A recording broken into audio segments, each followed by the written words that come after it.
ចាខ្ញុំមកនិយាយតាក់ទងជាមួយរឿងមួយដែលកំពុងតែផ្ទុះក្នុង Facebook ដូចជា YouTube ដែរចាសម្រាប់រឿងប្រពន្ធសោភីនីចាបងប្អូនដែរមិនដឹងមិនម៉ាទេទូអង្គលីសាយើងនៅក្នុងរឿងប្រពន្ធសោភីនីសម្រាប់ភាគទី29ណាពីព្រោះអីឥឡូវហ្នឹងគឺពិបាកដោះស្រាយខ្លាំងមែនតើទៅក៏ពិបាកប្រឈមមុខណាគ្នាដោយសារទី1តាក់ទងប្តីគេចា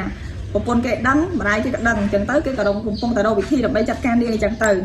ហើយមួយទៀតអ្នកគ្នារឿងកាន់តែធំនោះគឺតាក់ទងជាមួយនឹងប្តីដើមរបស់នាងគឺបានចេញពីគុកហើយអ្នកគ្នាពេលហ្នឹងគឺគេបានមកជួយនាងនៅពេលដែលនាងកំពុងតែជួបបញ្ហាចាប៉ុន្តែពេលហ្នឹងគឺលីសាអត់បានដឹងថាម្នាក់ដែលជួយគាត់ហ្នឹងគឺជាប្តីរបស់គាត់ឈ្មោះសាន់ទេអ្នកគ្នា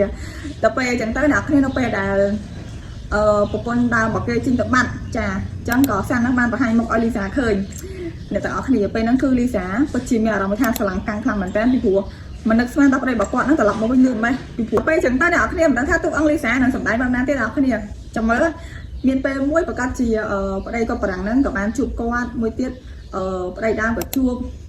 មួយទៀតម្នាក់មួយគ្រូវិទ្យាទៀតក៏ជួបមិនដឹងថានិយាយមិនទេអ្នកនរគ្នាចាំមើលអ្នកនរគ្នាថាតើនៅក្នុងភាគទី29ហ្នឹងនឹងយ៉ាងណាយ៉ាងណីប៉ុន្តែសម្រាប់ fan នៅក្នុង Facebook គឺ comment ខ្លាំងមែនតើថាមិនទូអង្គលីសាហ្នឹងសម្ដែងម្ដងចេះម្ដងចុះយ៉ាងទៅតាមពិតទៅអ្នកនរគ្នាកំខឹងគាត់អីពីព្រោះគាត់សម្ដែងតែតាមអ្វីដែលអ្នកនិពន្ធគាត់ដឹកនាំទៅអ្នកនរគ្នានិយាយទៅអ្នកនិពន្ធឲ្យគាត់សម្ដែងមិនគាត់សម្ដែងចឹងអ្នកនរគ្នាគាត់ពីមុនគឺធ្វើជាមនុស្សរបៀបស្លូតបោកអីចឹងទៅដល់ពេលឃើញលុយគេច្រើនអីចឹងទៅក៏តាក់ទងជាមួយអីគេទៅចឹងទៅពីដំបូងអ្នកនរគ្នាបានដឹងហើយថាទូអង្គលីសាគឺជាទូអង្គម្នាក់ដែលតស៊ូព្យាយាមមែនតើហើយ